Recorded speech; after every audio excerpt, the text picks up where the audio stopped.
Yo, yo, yo. Thanks for tuning in to the 77th episode of J Talks Crypto. And it's Bitcoin's birthday. October 31st, Halloween. If you didn't know, Satoshi Nakamoto was born today. More or less, he was really born today because today was when the white paper dropped.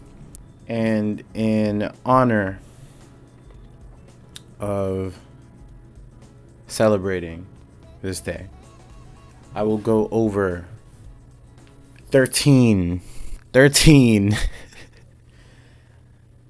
spooky things about how Bitcoin is different today than how it was laid out in the white paper on October 31st, 2008, so many moons ago. You know what's funny? I said 13 spooky things, and I think it's a 13th tweet thread. All right, so I'm gonna go over these tweets by my homegirl Lola Leets. I feel like she killed this thread, and yeah, I'm gonna just get to it. These are things that are different today than they were laid out when the white paper was written. So, originally, the white paper says, nodes always consider the longest chain to be the correct one and will keep working on extending it. So today, it's like, instead of the longest chain, nodes follow the chain with the most work. And that's because there's a risk of time warp attacks.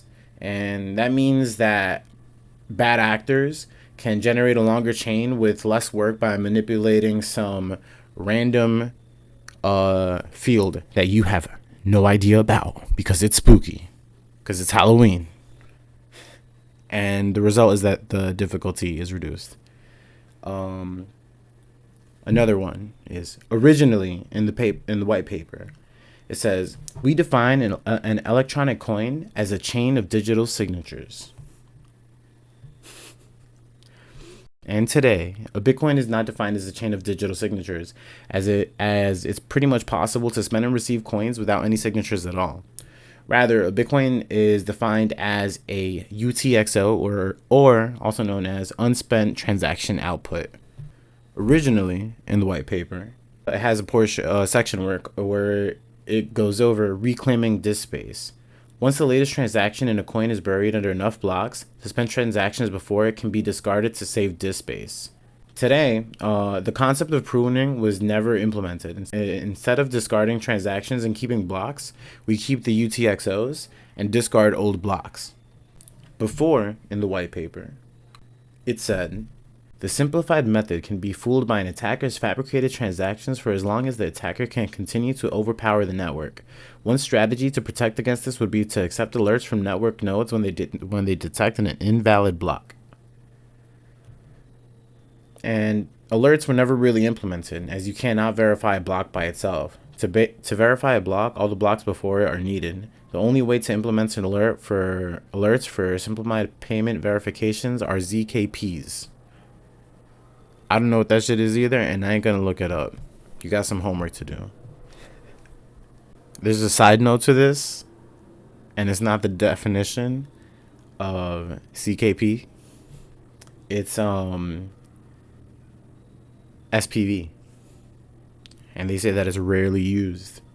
With SPV, users trust miners to tell the truth. SPV is implemented Shieldbach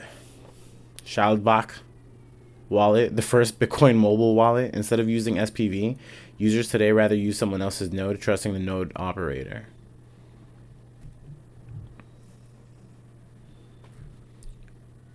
I don't know what that shit means either, bro. Sorry. Inglés.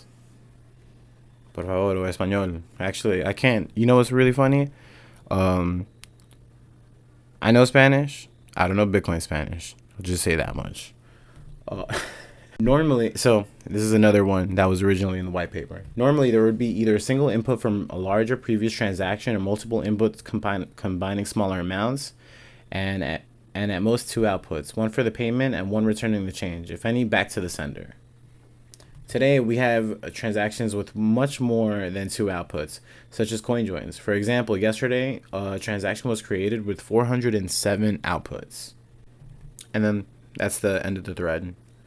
Anyway, some of that shit was kind of over my head. I did want to go over it because I have been slacking on the consistent content, and I do want to get a little bit into a routine again now that I'm not sick and I'm back home.